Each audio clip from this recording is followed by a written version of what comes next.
Hey out there, everybody. Occupy One Liberty setting in at Occupy SF Bradley Manning Plaza.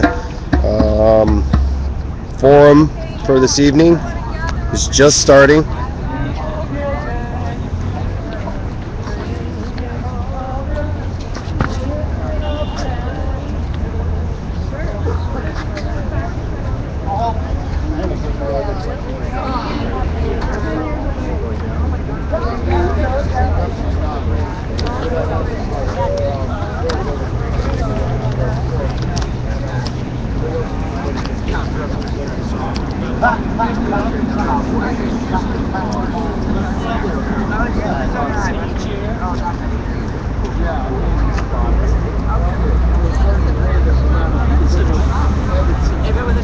Welcome.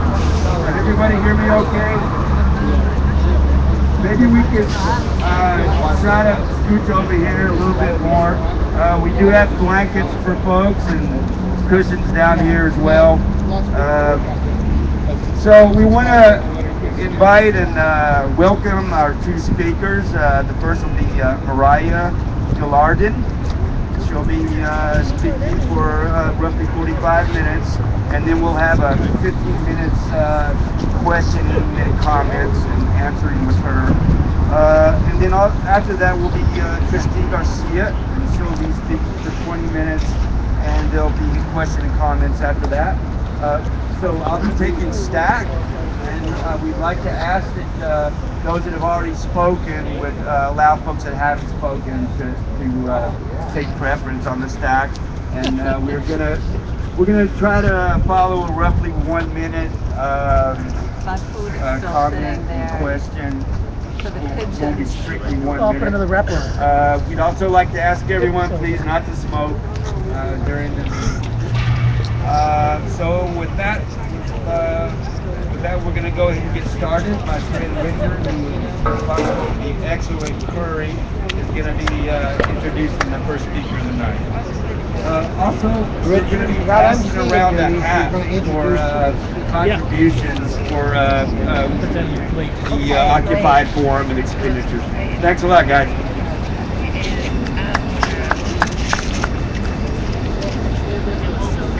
We just had a quick bite to eat here that Richard had provided. It's quite fantastic. We had some noodles, spicy noodles, and there was some curry here and some tofu. It was all vegetarian, no pork, no meat.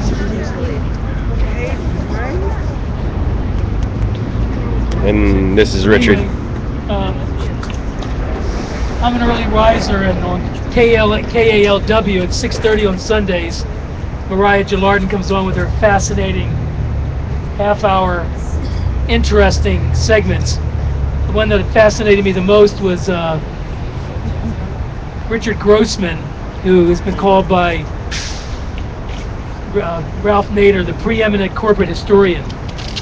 And I got so interested in that when I called Mariah up and ordered a CD because I couldn't possibly digest all the information she condensed into half an hour on this guide, and I found it fascinating. And she's covered so many topics. She's really a walking bibliography on things that are going on that people care about, and I just found her fascinating.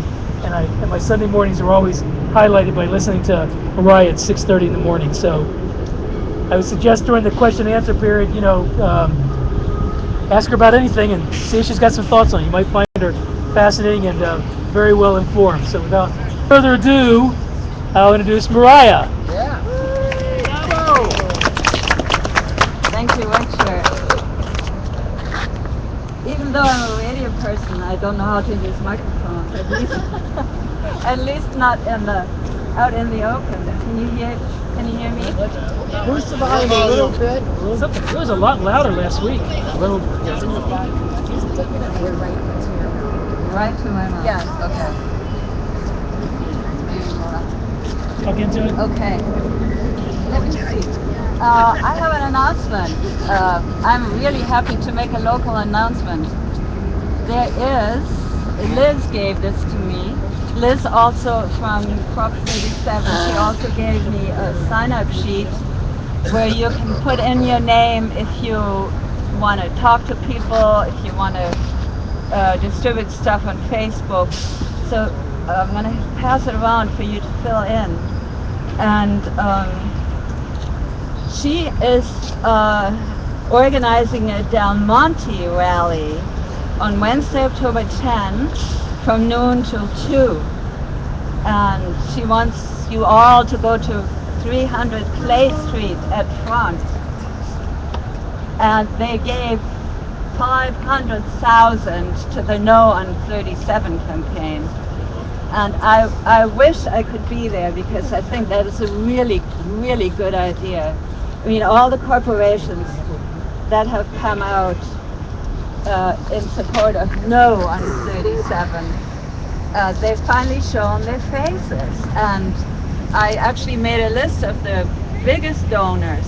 And I don't know how many of you are totally addicted to Coca-Cola, but I'd like you to take withdrawal, whatever, to get off of Coca-Cola, because we need to boycott Coca-Cola. Also Pepsi, also Nestle, Conagra, Syngenta, Kellogg, Hershey, no more Hershey bars. Smuckers, I don't know what all they make, but I see their name around. And I didn't write down the other 15, but you can find their names on the Secretary of State website as donors. I only wrote down the ones that have given over $1 million. Over $1 million. Just 2 weeks ago, I met Pam Larry. Who of you has met her? Pam Larry, one person.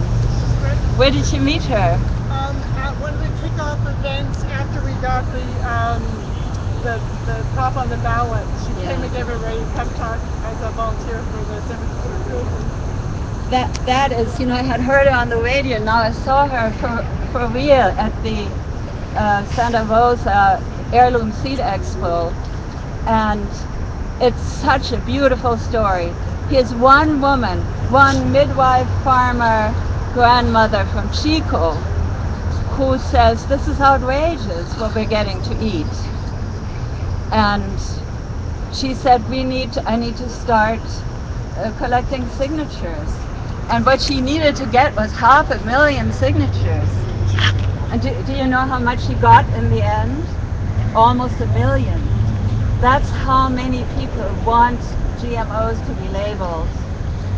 And so the proposition is on the ballot, as you know, and a whole lot of people have donated against. I guess Pam Larry, when she was a midwife and farmer and all by herself, she never believed that a corporation like Monsanto would put $7 million on the table to defeat her idea.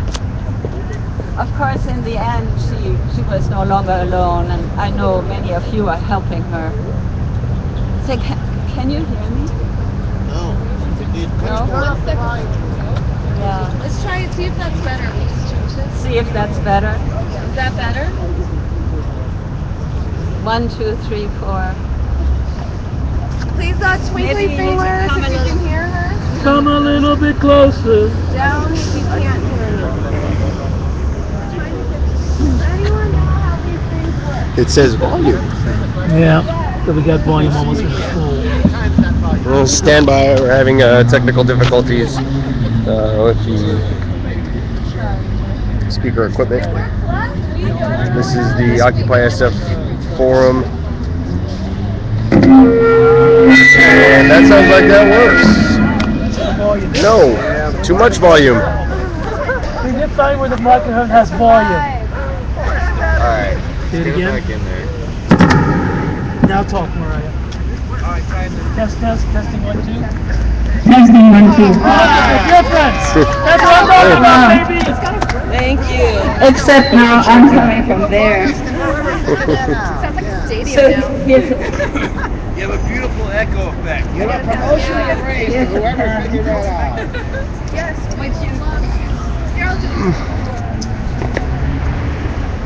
and please sign up, like every person is needed. Now it's too loud. I can hear you.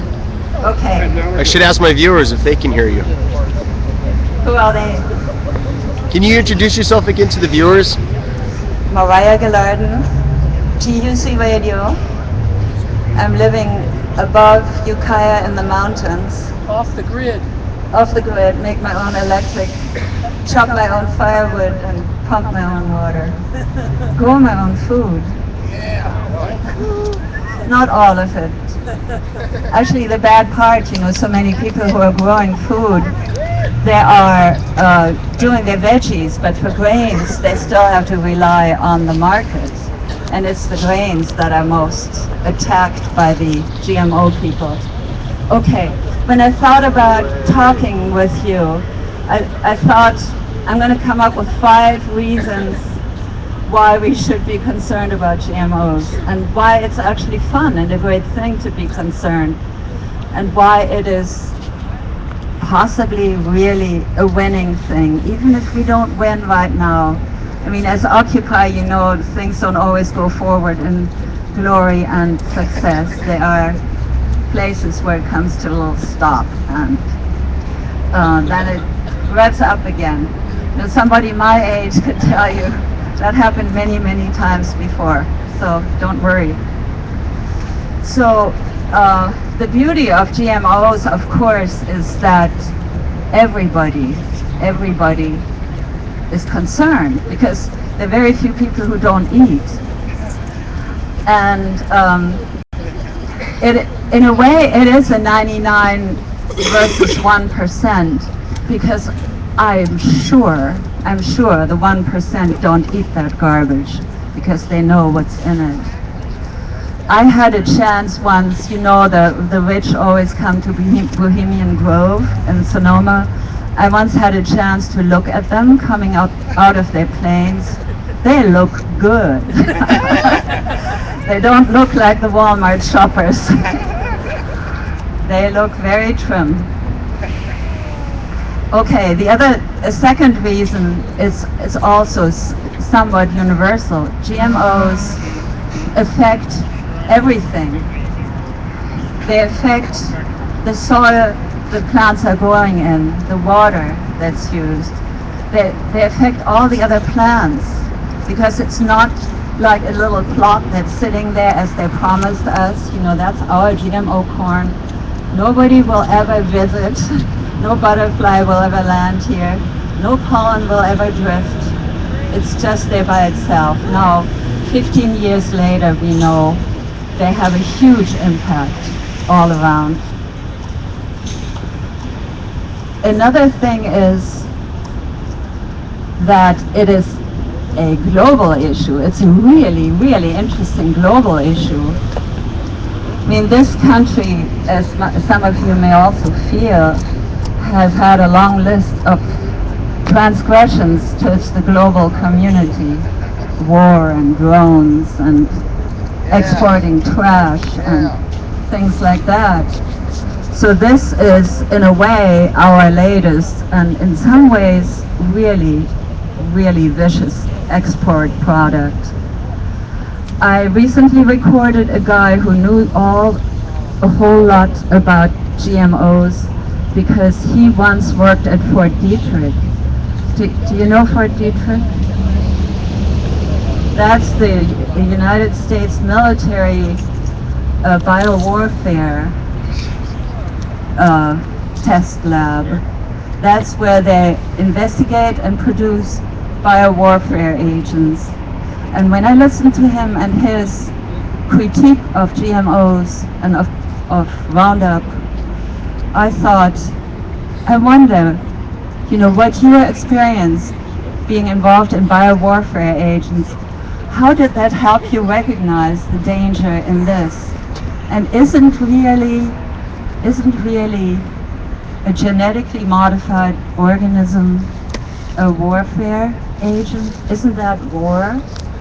And Roundup, the pesticide, or the herbicide I should say, the herbicide that's associated with Roundup Ready corn and grain, isn't that a warfare agent too? I mean, it was in Colombia when in the war on drugs, they sprayed Colombian coca fields and sprayed all the neighbors and sprayed the neighboring vegetation, forest, gardens, and hurt people.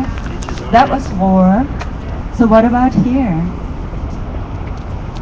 It is really extraordinary that in only 15 years, this product that was in the lab 20 years ago has now taken over the landscape. The amount of GMOs, corn and soy, that are planted now are near 90%. So when you go through the corn growing countries, what you see is all a product of war. And who wouldn't want to be, as a rich person in the position of a corporation, having had support from both Democrats and Republicans, from all non-regulatory agencies that have looked the other way? Who wouldn't want to be, as a rich person, in that position? What a success, right? 15 years, and they've rounded up all the corn and soy. And I can go a little more detail if you want to know how they do that, by suing farmers and having the Monsanto police, etc.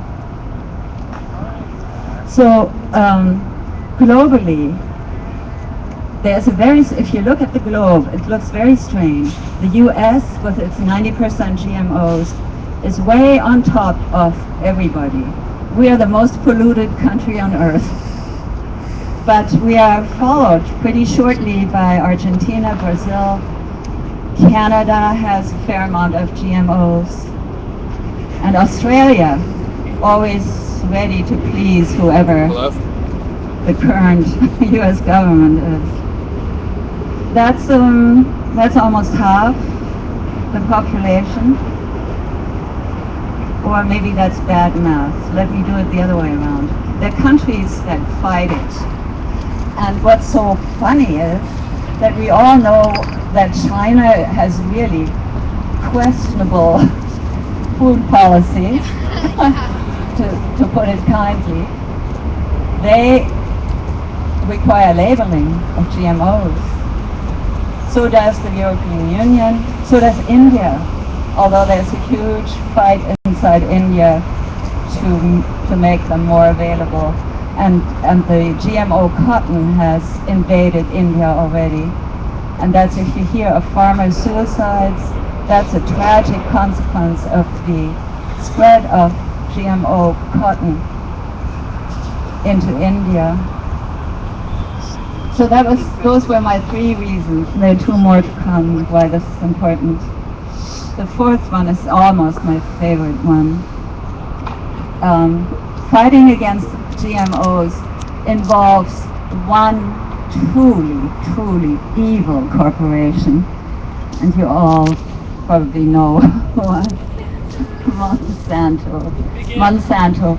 And I usually don't use that word evil because it's like, I need to be the reasonable radio person and have other people make up their mind, like Richard in bed listening to my program. You can say, oh, that's evil, so I'm usually not saying it. But I think since corporations insist on being persons, we should judge them like a person and say you're good or evil. Well, this one is truly evil. And from what I see they have done, and have done since 1911, like for over 100 years, qualifies them to be imprisoned. And actually, if I wasn't against the death penalty, I'd think that's appropriate. It's like that joke, I believe, that corporations are people when Texas executes one. Yeah. So what's so evil about them? Do you remember PCBs? Well, they made those. Do you remember Agent Orange? Vietnam, the defoliant. They're only cleaning up now, which is the confirmation that that stuff lasts forever, and you can still find birth defects and stillborn children due to Agent Orange in Vietnam today, and not to talk about the veterans who were doused with that stuff or applied it. And what is so evil about Monsanto, that in all these cases they knew it was dangerous. And they denied, in this case, they denied that Agent Orange was dangerous, and there were veterans who were severely disabled, who had to wait 7 to 9 years alone and uncared for because Monsanto said it's safe. Here's the proof. And our horrible regulatory agencies didn't prove them wrong. Do you remember RBGH, bovine growth hormone? They started putting that in milk. Do you remember people like protesting against milk and pouring milk down the gutter and saying we don't want to drink it? Yeah. Yeah. That's Monsanto also. And that is a hormone that gets injected into cows for no other reason than to make them give more milk, which puts the organic farmer next door out of business because they're all of a sudden producing so much milk, which also, the hormones cause the cow's udders to develop mastitis, so the cows get treated with antibiotics. And we were drinking all that, the pus that came out of the infected udder, the antibiotic, and the hormones. Wonderful cocktail. And then when there was an effort to label RBGH, the Monsanto said no. Then there was an effort to say, well, we're going to have a label, no RBGH, and Monsanto prevented that as well for several years. But now, whenever you buy milk or even cheese, although I don't see cheese labeled really well, make sure it says no RBGH, no bovine growth hormone, because that stuff is still being sold. And by the way, RBGH is banned forever in the European Union. It may never be used or sold there. So Monsanto is with us in many, many ways, in their horrible products, and in their maybe worse, the GMOs. And something else we all have in common, each one of us has a little bit of DDT in our bodies. That is also complements from Monsanto, and that includes the polar bears. That DDT went everywhere. Okay, so I finally come to GMOs. They were supposedly created to solve hunger, right? Bill Gates thinks that to this day, because Bill Gates, with his billions, is looking for places to put them. And it's actually interesting. Bill Gates' mindset, of course, as a computer guy, is that life is just a program, right? We're just like pieces of hardware. We can be manipulated. Things can get taken in and out of the code, and it doesn't make any difference. So he's actually a really dangerous man because he wants to bring GMOs into Africa. And if that's successful, and it's not quite yet, funny, Africa, the only two countries that are really open to GMOs, if you want to guess, do you know? South Africa, that very problematic, let's embrace capitalism with our liberation country that shoots their miners right now. And Egypt, of course, under Mubarak, they had their wonderful relationship to us, and with our millions for their military, we brought them GMOs.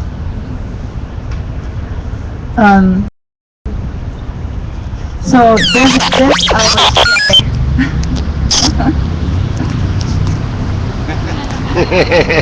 say. Comments? Yes, R2 is excited about what you were saying. He was glad to hear. So I would say that was always a lie, that they wanted to solve hunger, because you could solve hunger many different ways. We already had the experience of the Green Revolutions.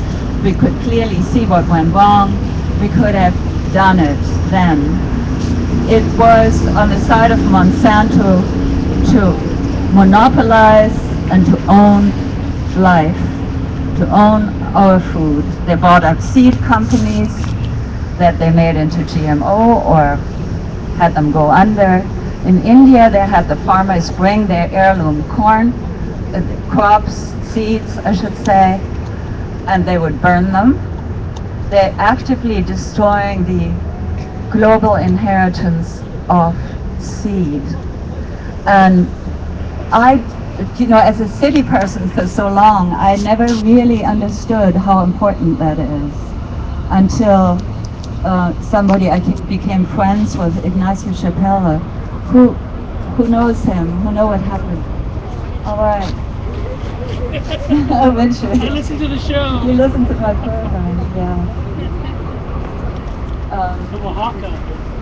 Ignacio Chapella is a microbiologist at UC Berkeley, and there are about 4 or 5 really good people at UC Berkeley, but only 4 or 5.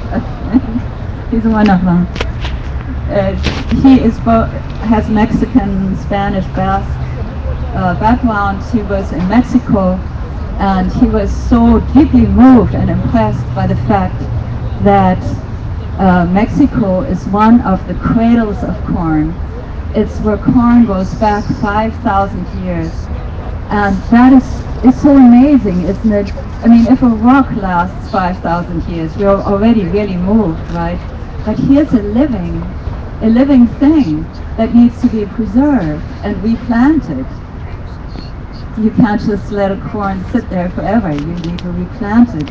And there's famine, and you really want to eat it and not go hungry. There's war, there's floods, there's hurricanes. Through 5,000 years, people in Oaxaca and 5 other places in Mexico have preserved corn, and many, many different varieties of corn, different colors, different tastes.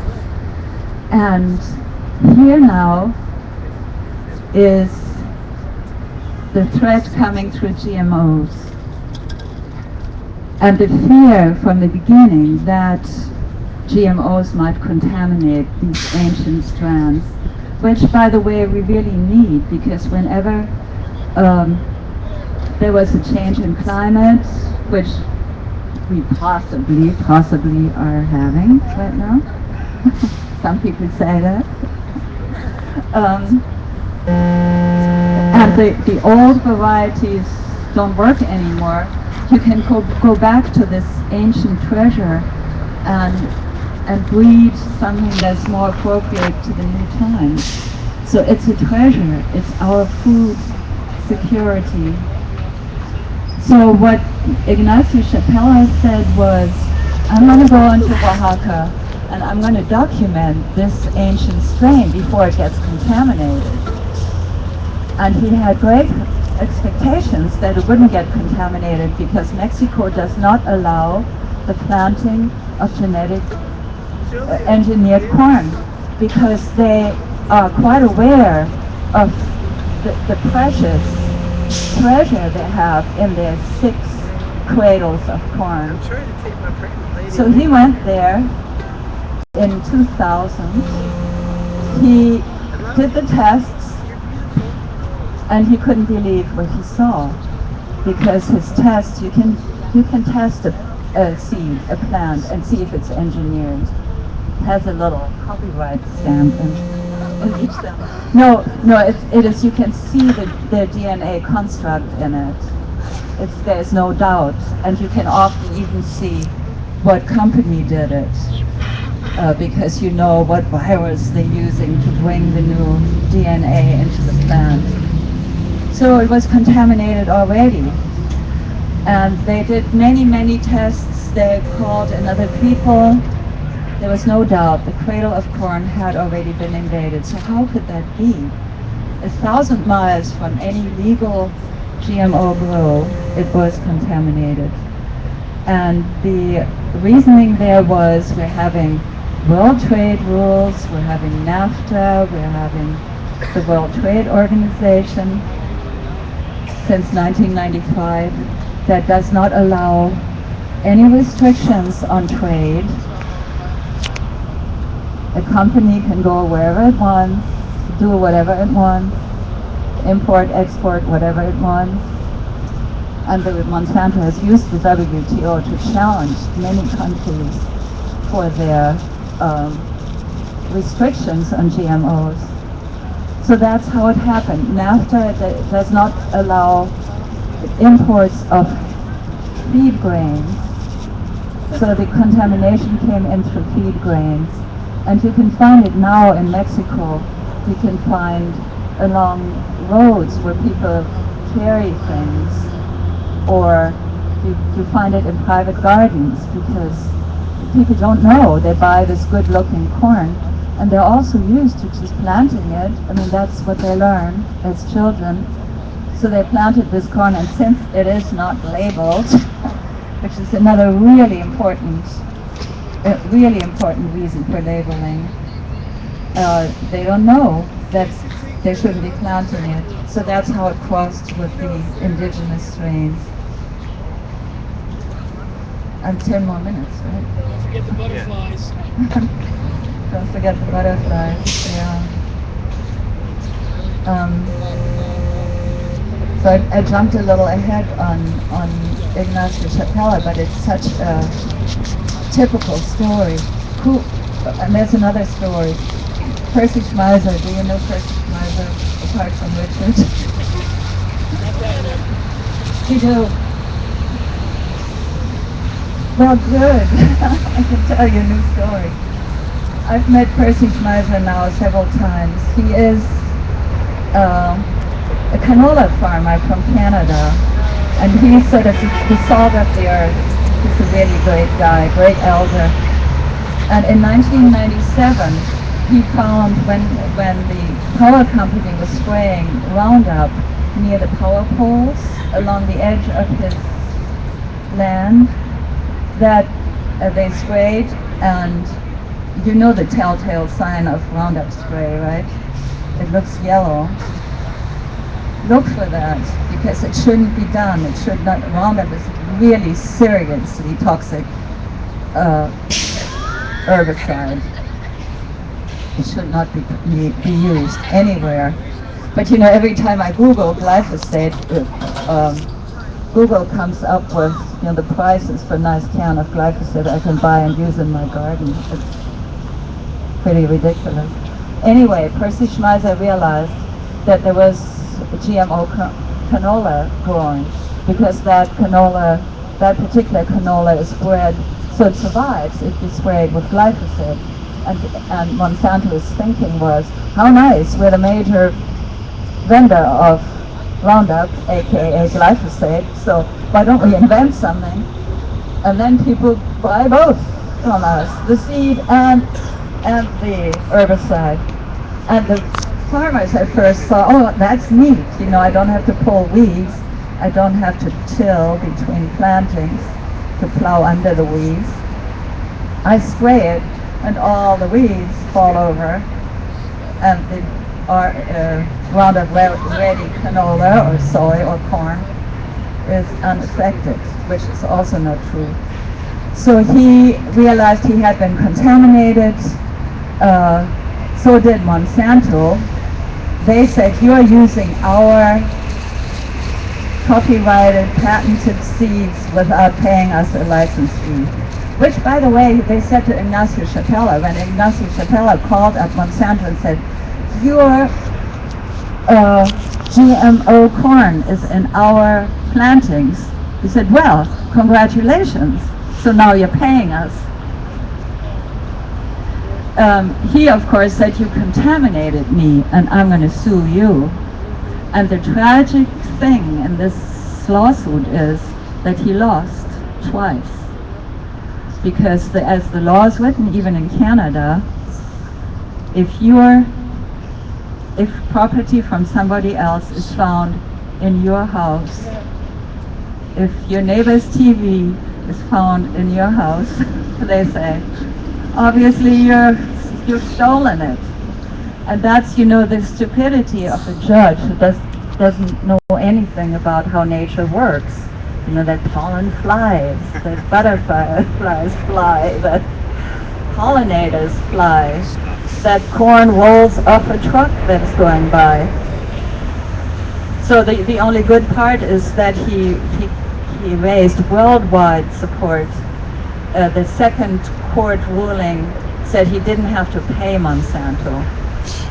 They wanted all the court costs of several $1 million from him. And then Percy Schmeiser, in a way, had the last word. It's all dragged out through 2000, 2002.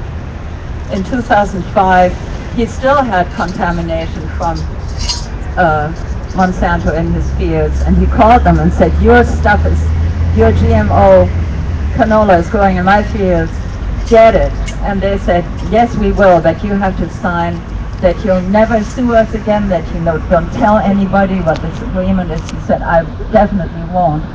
So they fought it out, and then Percy Schmeiser, the genius, took Monsanto to small claims court in Canada.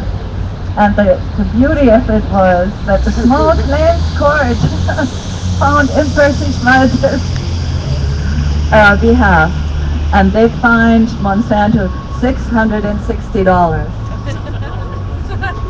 And it took Monsanto 3 years to find that money to pay him. Poor Monsanto. That's ridiculous. Okay, I'm going to rush through this because I was doing my stories a little too long. There's important stuff. So what GMOs are not regulated, are not tested. The FDA, that's supposedly regulating food safety, Food and Drug Administration, are not doing it. Why? And this is almost like, there was a moment in May of 1992 where Dan Quayle, do you remember Dan Quayle? He was vice president to Daddy Bush. He stepped before the microphones and said, and that's a person who didn't know how to spell the word potato, do you remember that? So he had a very tentative relationship to plant life. He stepped before the cameras and said, we found that GMO foods, plants are substantially equivalent to normal foods, and that's why they don't need to be regulated.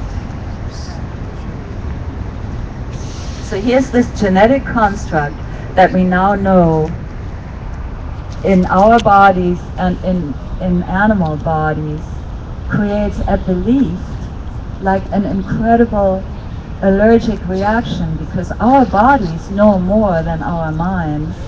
Our bodies recognize this alien thing that they have never had before, and they go into an autoimmune overdrive response. Have any of you ever had one of those? Well, that you're short of breath, you get a rash, you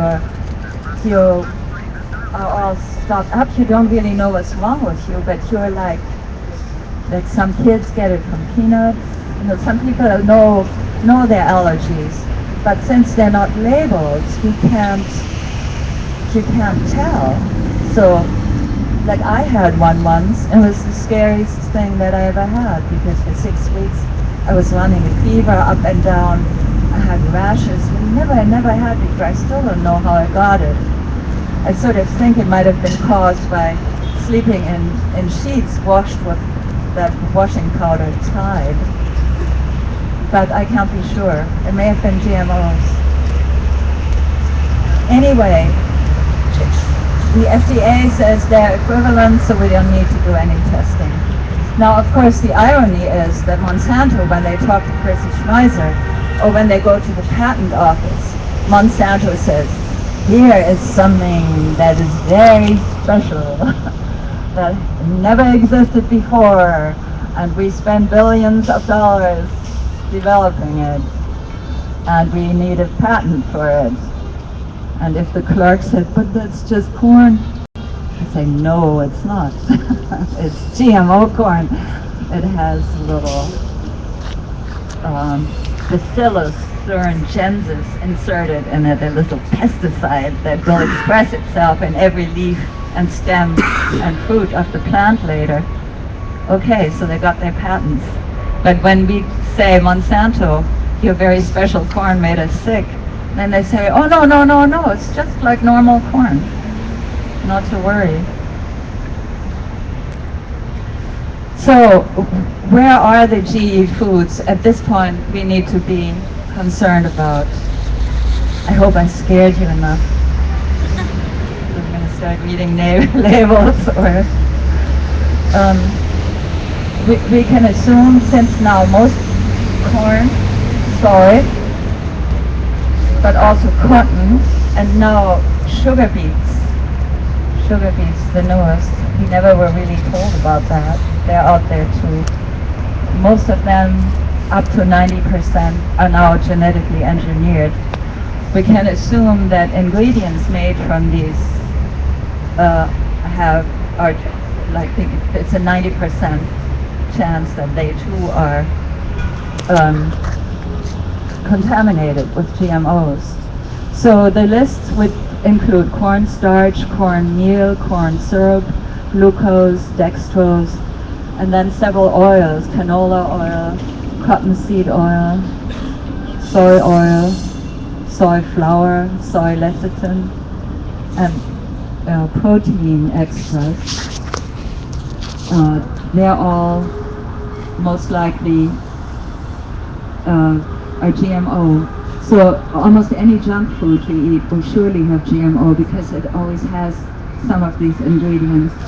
We're not yet eating like whole corn cobs that are GMO, because most of the GMO corn gets fed to animals. So we're eating it indirectly through animals, and there's the risk that we're eating RBGH and or the GMO construct. But there is a hit, so directly we're not eating that much yet. But the Obama administration, in another pathetic move, is fast-tracking approval of GMOs. And the first product is already out. Walmart is now selling sweet corn that's genetically engineered. And it's the one that I found the scariest. It's called so-called BT corn. And the BT is the real name for it is Bacillus thuringiensis. It's a natural pesticide. And they say, oh, it's a natural, right? But it's highly concentrated in corn. And the corn is engineered, so when the corn plant grows, it has a pesticide in every single part of its body, in its leaves, its stem, and it's especially concentrated in the fruiting part, in the corn cob we want to eat, because that's where all the plant's energy is going. So that is actually really dangerous, and you can buy it at Walmart.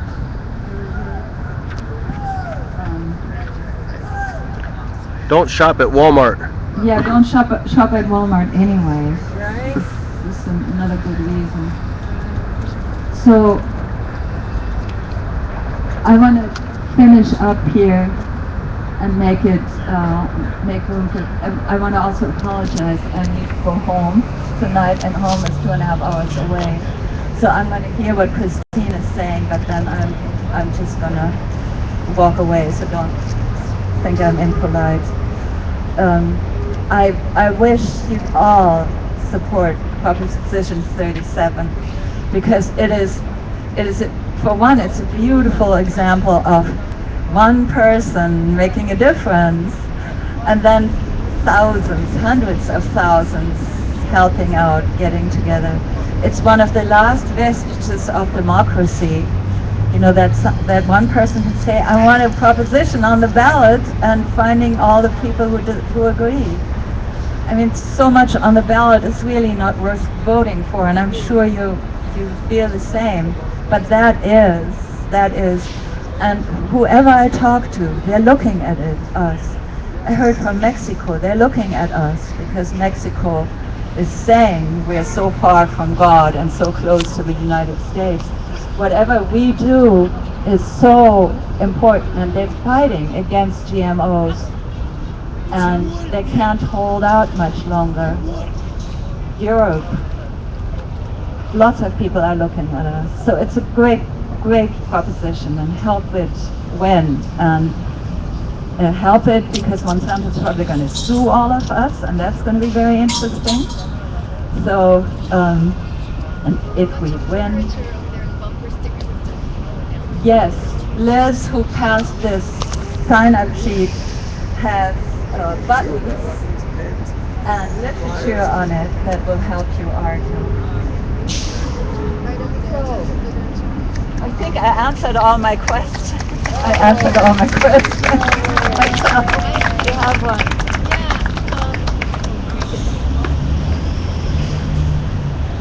So I want to know if there's any way to remediate any of this, our food supply.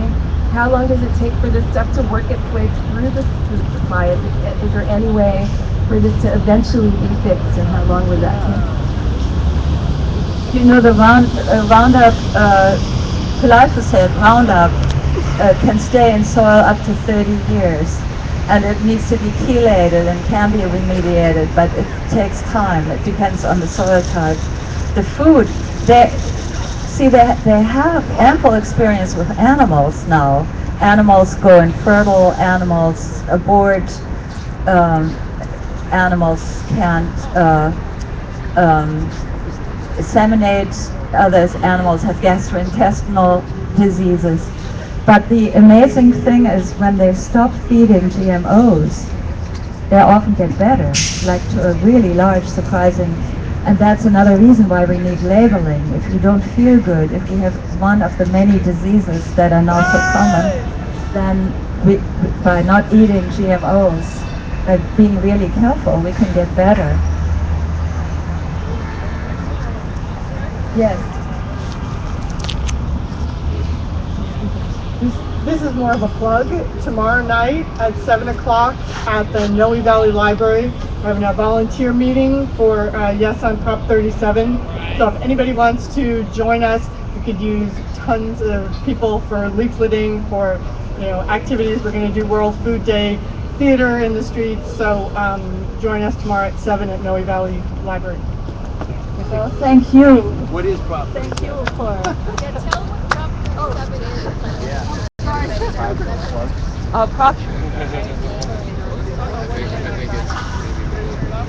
Prop 37 is the proposition that will force GMO producers to label whether a food product contains GMOs. And it's really important for all the reasons we talked about. And thank you, Ruthie and Beth, for organizing this. It's wonderful. You keep We have another speaker. It's a really important topic, so please stay if you can.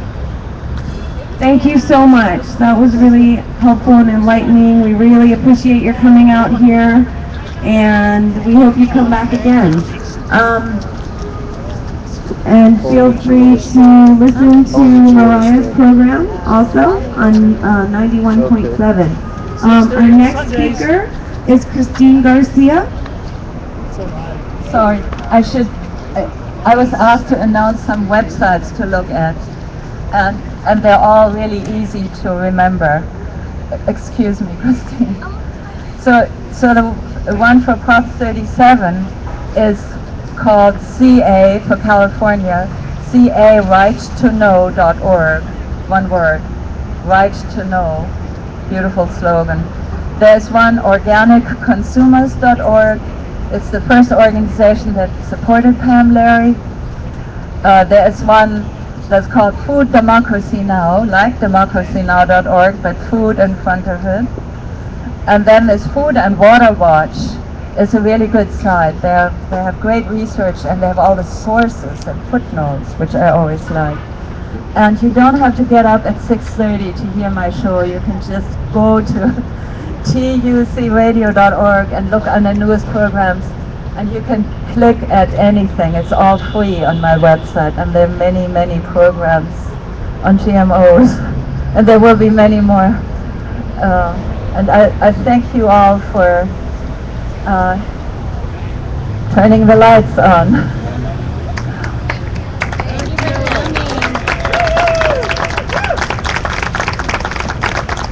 Thank you so much. It was very interesting to listen to you. So Christine Garcia has been practicing animal law, representing animals and animal activists under such laws as the Animal Enterprise Terrorism Act, which is very relevant to the Occupy movement. And she has represented many people who have tried to confront the corporatization and industrialization of our food supply. So a big hand for Christine Garcia. Oh, thank you, Beth. Beth is amazing. I bet you guys didn't know her secret life back in New York. She also represented animals as an attorney back there. Did so successfully. Sorry we didn't talk about that much. But I am absolutely delighted to be here, and I'm thrilled to have such a great turnout. I'm going to get a little philosophical in the beginning of my speech right now. I'm going to talk about food, because we keep talking about food, and I think it's a vague and ambiguous term, because over the years many people just assume food is just, walk into McDonald's, they give you food, go to Carl's Jr.'s, they give you food, go to the cafe, they give you food. But I believe that it has come to be the easiest way for corporations to infiltrate into each and every one of us, and the way for corporations to literally get inside your body without anybody ever thinking about it. It's covert, because people think, I just need to eat. And my hope for today is that people will leave not with just theory and something to think about, but something that translates over to actual practice, perhaps. Like the next time you're in a restaurant, the next time you get anything that somebody's handing to you, you actually think about what it actually is prior to taking it into your mouth and consuming it. I was having a conversation with a friend the other day about tattoos, and she was telling me how I think people get tattoos because they really want to take control of their body.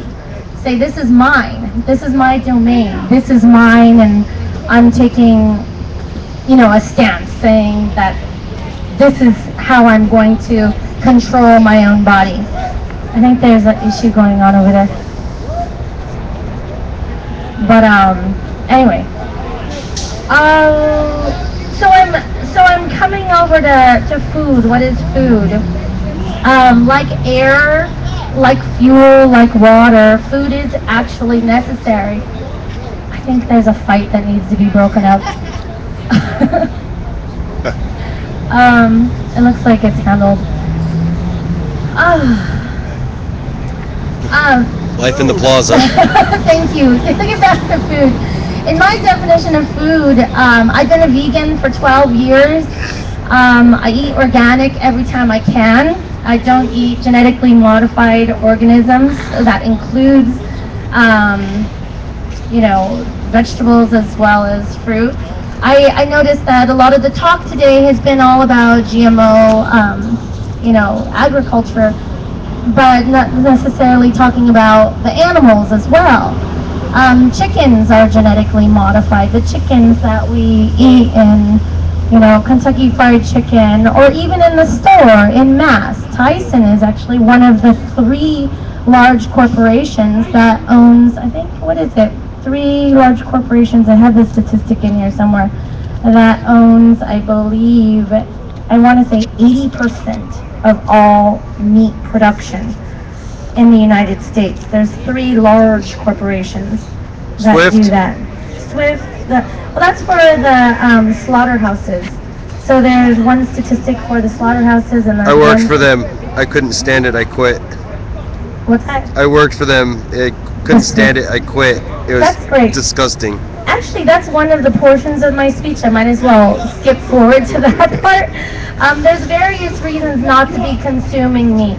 I'm going to be talking about, there's things, environmental, ethical, health reasons, but the things I'm going to be focusing on most is going to be the farm worker issues, the labor issues, the pharmaceutical industry, the corporate greed, and mainly because I just don't trust corporations, which are the number one people that are putting food out there to people, the food that people think they need, the meat that people believe they need to have, the cheese. We say these words, cheese and milk, and I don't think people think about where they actually come from. They're actually the lactic secretions and juices from the mammary gland of a cow who's actually been artificially inseminated and impregnated and milked for 5 years. That child of the cow has been taken away to the veal industry and become part of the whole corporate structure as well. It's funny, there's actually a lot of work on feminism and against the meat industry, and many people believe that in order to be a feminist you have to be a vegan as well, merely because it's the females in the animal industry that are most exploited. The egg producing chickens, the pigs on the rape rack that are producing more and more pigs for the industry.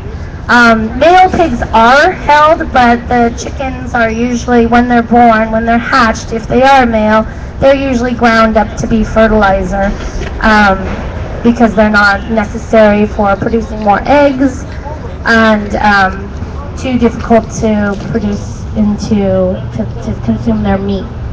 So oftentimes, if they're not ground up, they're just thrown into a large bin, and that's that for them. But let me, I just want to talk about the slaughterhouses, because I think that's where you're going to find a lot of issues in the labor rights. As you know, in our country, there's a lot of issues going on with anti-immigration, this and that, but I do see that they have no problem collecting taxes from immigrants. They have no issues taking California and federal taxes from them, but they won't protect them when it comes down to their labor rights and health rights when they're working in the factory farms. One of the most compelling cases that I read about that really killed me, it was about 10 years ago. I learned about, here in California, in Northern California, there's an pig farming plant, and it actually could have been in Oregon, so I have to go back and look. It was 10 years ago though, so it's very recent, I believe. And there was an issue with the plumbing. There was no plumbing. There was a buildup of sewage, and it was all from the pigs. The feces was just getting out of control. The stench, it was just like overflowing. They needed to unplug something down deep in the, pig plumbing industry.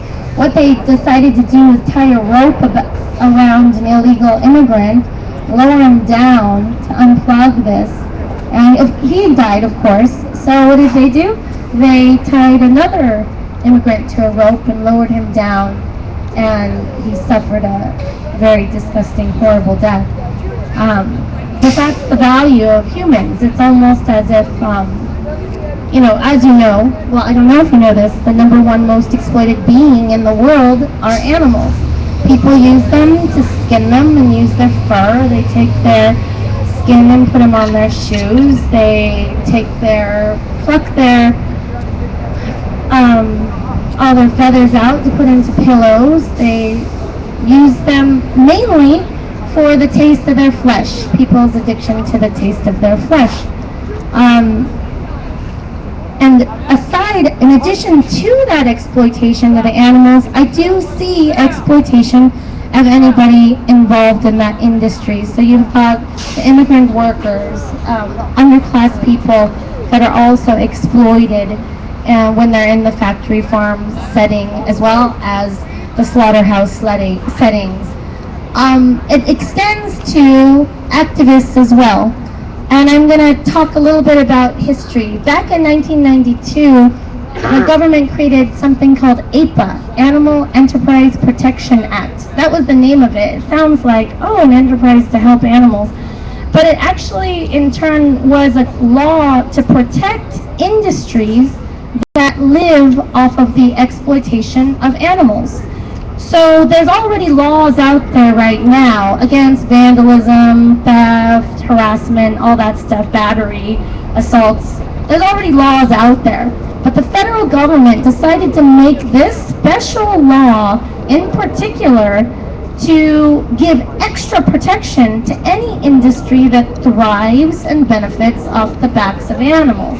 They list the industries. They include, but are not limited to, cattle ranching, factory farms, pharmaceutical industries, anybody that's testing on animals, circuses, rodeos, breeders, fur farms, any industry whose profit comes from animals.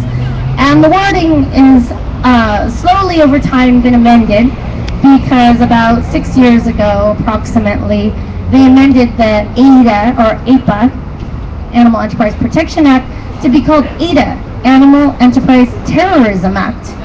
And essentially, this act says that anybody who's going to be speaking out and boycotting any of those listed specific classes can now be thrown in jail. A terrorist, exactly. So it's completely unconstitutional. There's a lot of groups out there already working on it. Odette Wilkins does a lot of work out in New York on this specific law. But it's essentially made to make factory farms and any other animal industry, give them protections as if they're the same protections like a handicapped person. Usually there's a suspect class, and so there's extra protections given to that class. Now they're saying corporations that benefit off the backs of animals are now a protected class, a special protected class needing some support, needing these extra laws. Unfortunately, my clients who have been able to get out of a lot of lawsuits here in California, they were imprisoned. These are kids right out of college who were just vocalizing the atrocities of what pharmaceuticals did to animals. They were actually thrown into jail, federal prisons all around the country, anywhere from 1 to 7 years, depending how much the federal government decided they were acting on this website. Just speech. I guess the reason I talk about these laws is I believe the 1992 APA Act was in response to the 1980s animal rights movement. It was responsive in saying, wait a minute, I don't like that all of a sudden there's a big chunk of people saying we shouldn't be eating factory farming food, we should be standing up for animals. We need to protect these corporations because a lot of money goes into animals. Corporations thrive off of the animal industry. Wait a minute, let's create these laws so that there's extra protections.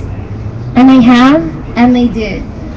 I think that, about 10 years ago, 50 million animals every single year were consumed. That was about 10 years ago, and the population has increased, and I believe that this number is up to about 75 million, but 10 years ago it was 50 million. And one reason is because we've taught our methods of factory farming and taught our methods of large slaughterhouses to other countries, and they want to be like America too. And now when you go to India, there's actually McDonald's there. When this was like one of the leading vegetarian countries in China, they're adopting our methods of slaughterhouses and factory farming, so it's spreading. I guess what I'm saying is this is not sustainable. 100 million animals a day are being slaughtered for food. And what we're doing is we're making all this soy and we're talking about corn and wheat and everything, but it's not going to humans. 80% of that is going to feed animals for humans to consume. People talk about world hunger. There would not be a world hunger issue at all if we did not slaughter animals for food. It blows my mind away when people talk about, but it's impossible to feed or live. I'm a very healthy example of a living, pregnant, vegan lady who looks like she's 8 months pregnant, but I'm only 4. I mean, this is a healthy person. You could actually live on a healthy diet without exploiting animals. I know this talk is not about, okay, people need to like hang up their flesh-eating consumption, but I actually don't see any other answer. It is not sustainable to eat genetically modified, non-genetically modified animals. And in reality, I had a story. I went to the environmental law conference, the PEALS conference up in Oregon, and I was around all the environmentalists, masterminds who were saying, yes, we can all have backyard farms and eat these animals, and that's okay, and this is our theory, and this is the philosophy. We went out to pizza, and they all ordered the meat lovers pizza with sausage and pepperoni and cheese, which were all factory farmed. We didn't go to a special organic, sustainable, local pizza place. We just went to a pizza place, and the thing is we're not living in a philosophical world. This isn't about theory. It's practice. It's actual, real practice. And so we can say, yes, this could work, but the reality of walking down the street and running in and grabbing a burger is still the same. And every time you give money, or even steal a burger from a store or a restaurant or whatever, you're still helping that production. You're still helping and encouraging that corporation. You're supporting that corporation. I believe that the number one way to support corporations is to continue consuming animals and animal products.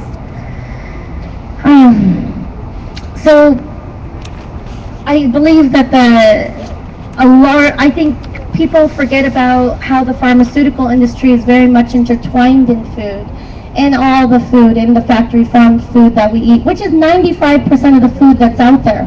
95%. It's everywhere.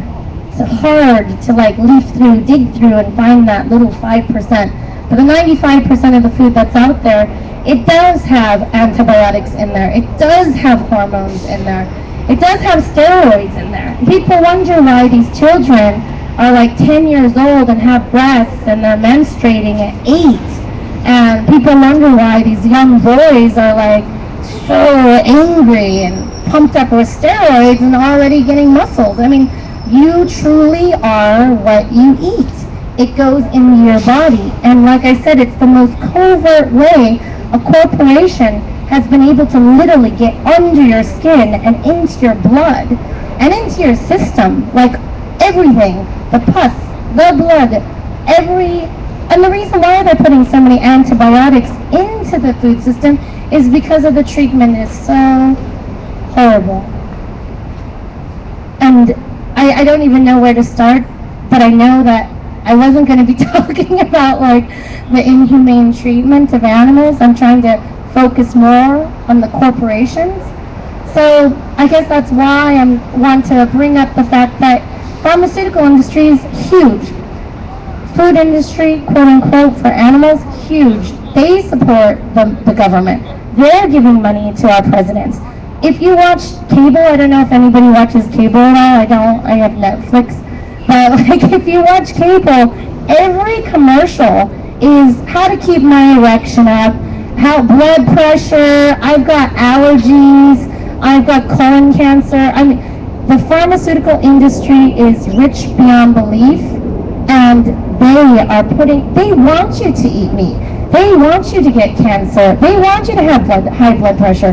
They want to fix all the problems they've created by giving you cheap meat, subsidizing the government subsidizing factory farms, so that everybody can blindly consume, blindly eat, and blindly take this is junk. I don't even know what to say.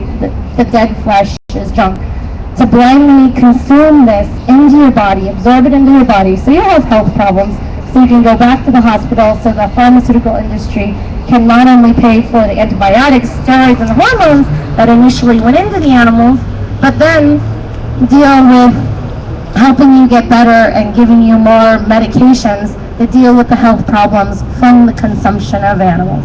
But they're not really making you better, they're just making a profit. Right, they're making a profit. It's all about money. And even if you don't pay for the medical care, the government is. So it's this cycle. The money goes straight from the pharmaceutical into the government and back into their pockets. It's this cycle.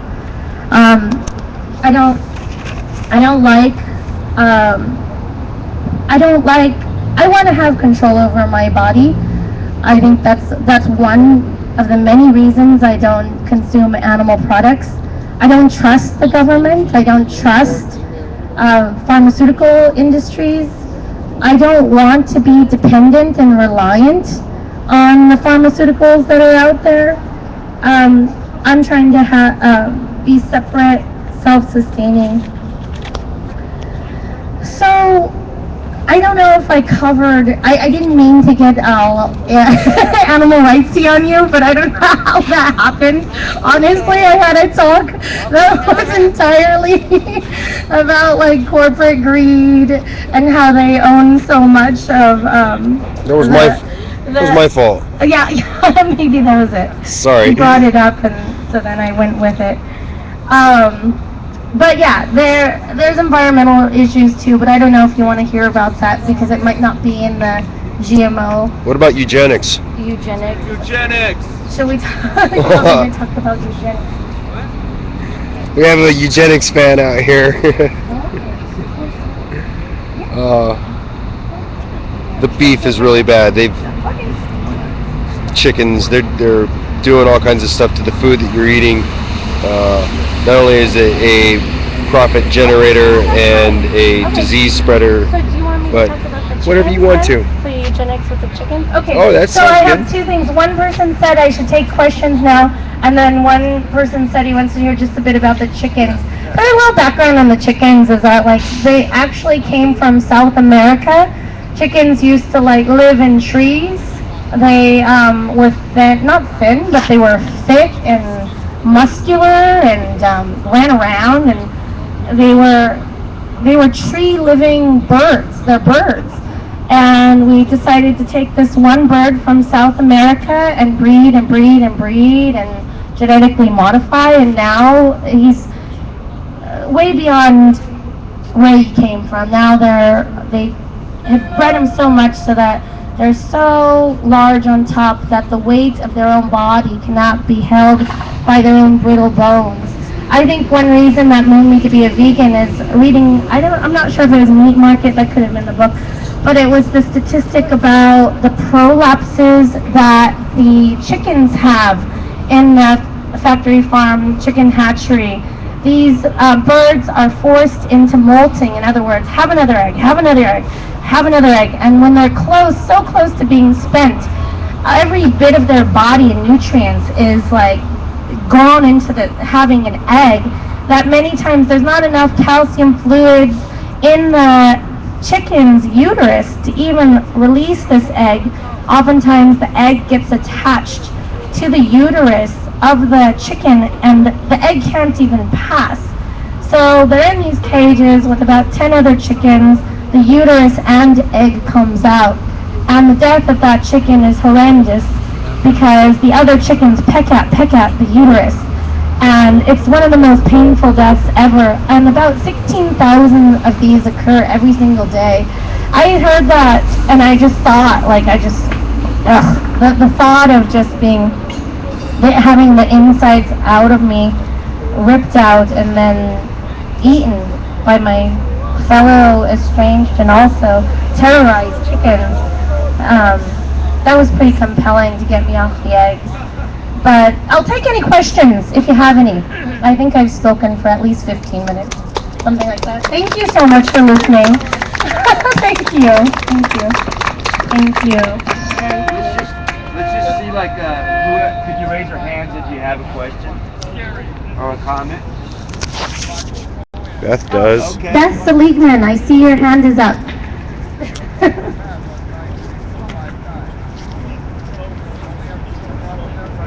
Please give comment too. Like if I left anything out, please add that. Yeah, that was wonderful. Thank you so much, Christine. I was wondering if you could talk a little bit more about the situation with the regulation of factory farms or lack of regulation, and what the corporations are doing to prevent becoming regulated. That's a great question. The USDA, which is the arm of the federal government, is the governing agency to look into the welfare of the animals as well as the laborers for the factory farms as well as the slaughterhouses. The issue with that is that they'll get a notice perhaps 3 to 5 months in advance.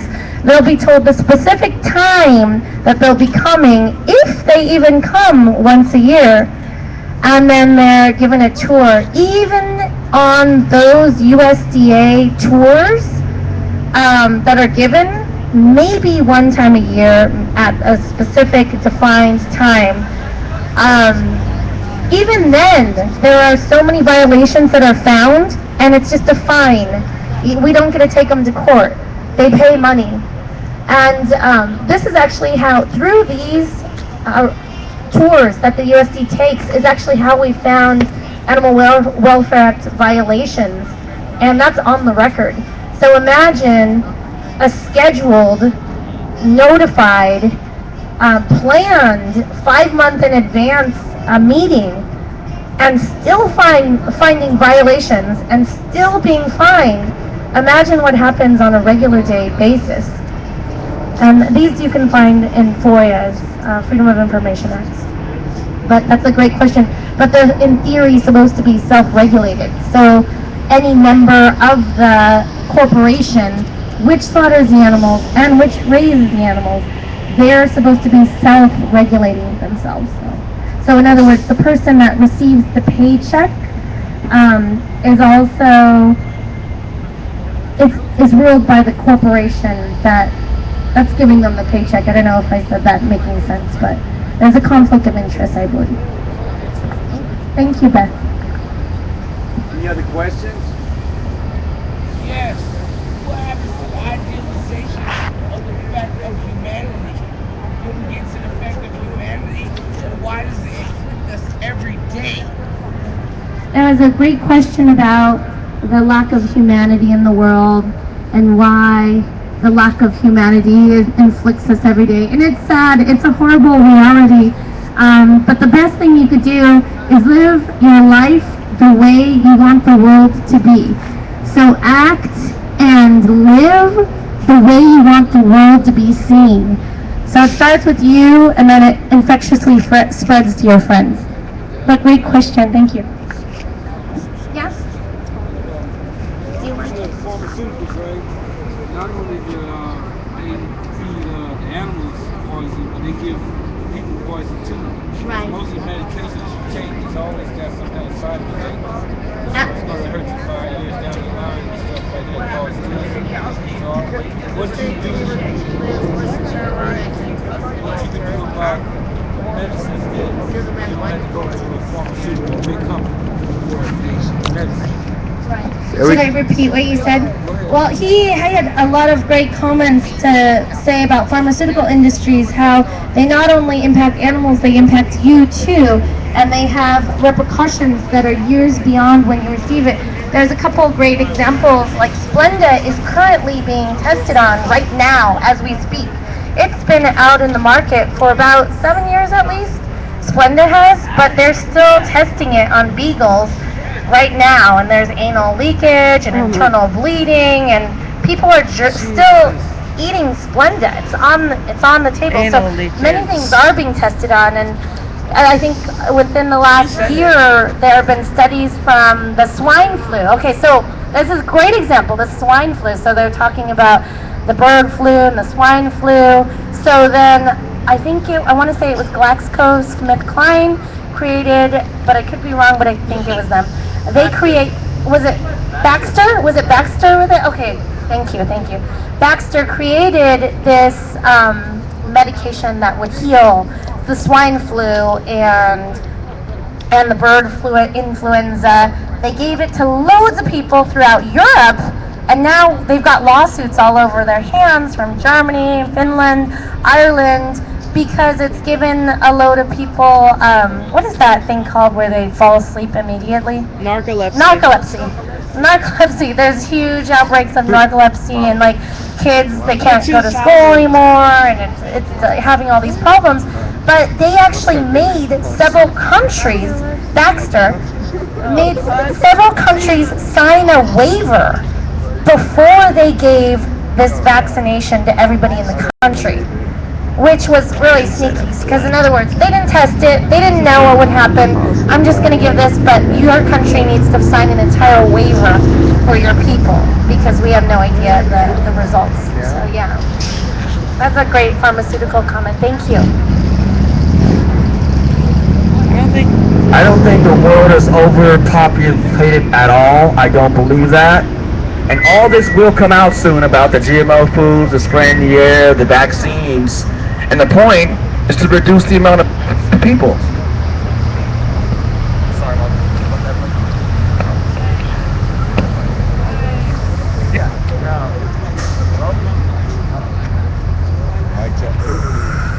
Testing? Okay. Yeah. And all this soon will come out that all around people are just dying off. But there comes the part where if we're not really conscious, we'll think, well, you know what, it's for the environment. It's for the environment, yes. I do believe what Bill Gates said, hey, you know what, we need new vaccines and reproductive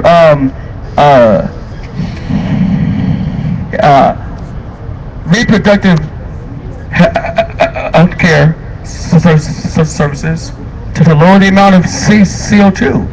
Well, if CO2 is what we breathe out, then that tells you that the goal is to lower the amount of people, but to somehow get the people to think, hey, you know what, it's a great idea. So this is not a conspiracy, this is actually happening.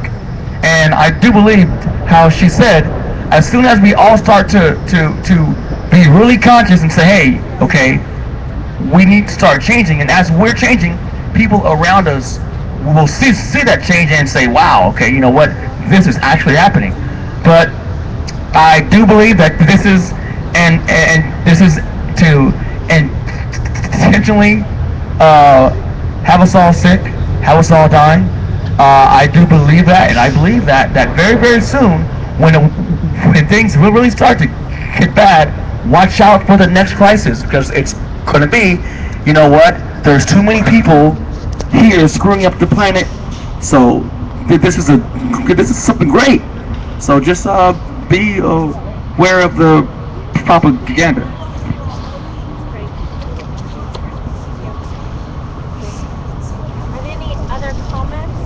Any comments or questions? Thank you so much for coming. I really appreciate you guys listening to me. If you have any questions, email me. Animalattorney.com is my website, and my email is right on front. Christine@animalattorney.com. I'm happy to send you anything you'd like. Well, information. Thank you. We want to really thank our two speakers through all the trials and tribulations of tonight. So it's been a wonderful night. We are passing the hat around here. Jean-Jacques, my friend there in the blue sweater, he's got a cup. Actually, we're not passing a hat, it's a cup, just for expenditures for the Occupy Forum. Next week, we are having Connie Fields, and she'll be speaking here on the anti-apartheid strategies and tactics and how it relates to the Occupy SF as we live and stand right now. I want to thank everyone here, especially the folks that are in the planning committee, and Ruth and Beth in particular.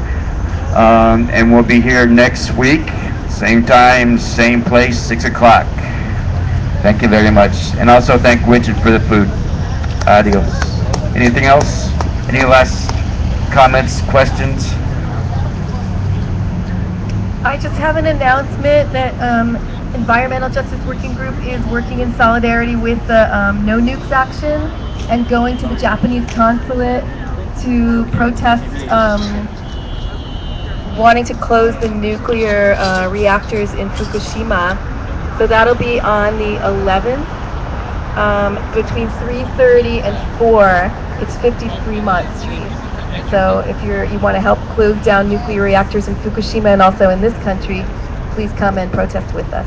Thanks a lot. Thank you everybody for coming. It's really great to see all these faces, and it was a great presentation tonight. Anybody else?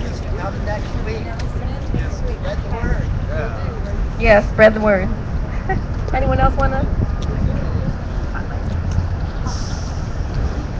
That's pretty much going to conclude tonight's You're welcome to forum stay here for at 24 hours and Occupy talk SF, and debate Bradley Manning Plaza. the discussions that we just Quite had. a few people here this evening.